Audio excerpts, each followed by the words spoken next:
আতঙ্কে থাকা লাগে। ওই কথার মধ্যে কথা, আমাকে সবাই এত সুন্দর করে আয়োজন করছে কেন? কাহিনী কি?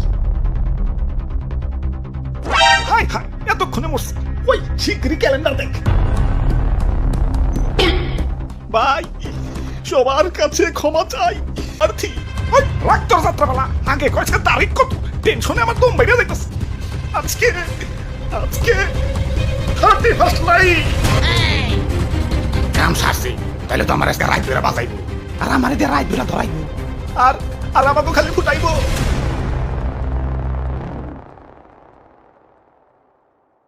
না, এভাবে তো জীবন চলে না।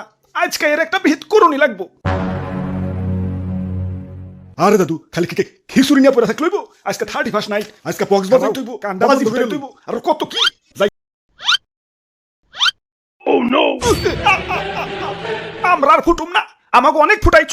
সময় এসেছে প্রতিবাদের, সময় এসেছে আন্দোলনের। আমি কে, তুমি কে?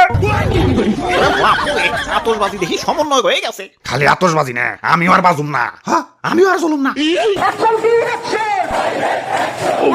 ভাই ভাই ভাই, দেখেন কি হইতাছে। ও ভাই ভাই, আরে ডিস্টার্ব করো না তো, খিচুড়ি রান্দায় ব্যস্ত আছি। ওরা রান্না মজা না হলে তো আমারে দুষবা, ডিস্টার্ব করো না। আরে সমন্বয়ক ভাইরা, তোমরা যদি এভাবে আন্দোলন করো, আমরা হ্যাপি নিউ ইয়ার পালন করুন কেমনে? এবছর আমাকে পালন করুন। আমরা পালন করুন ভাই, খালি পারমিশন দেব, ওগো পাছার মধ্যে আগুন ধরিয়ে দিই। না না, আগে আগুন ধরান যাব না, ওকে পাশে আগে বারুদ ভরতে হইব, তারপর সুতলি, তারপর আগুন ধরাই তুই। আমার বাড়িতে ভাই ছোট ছোট দুটো বাচ্চা ভাই, আমার আর হ্যাপি নিউ ইয়ার করার দরকার নাই। বাচ্চা থাকলে অনেক হ্যাপি নিউ ইয়ার করা পারো। এখন গেলাম। ওরে বাপুরে, ইয়া খারাও, আমিও আইতাছি। আরে দাদু, এটা বুম ফুটাইতে তখন লাগে, দাও আমার, আমি ফুটাই।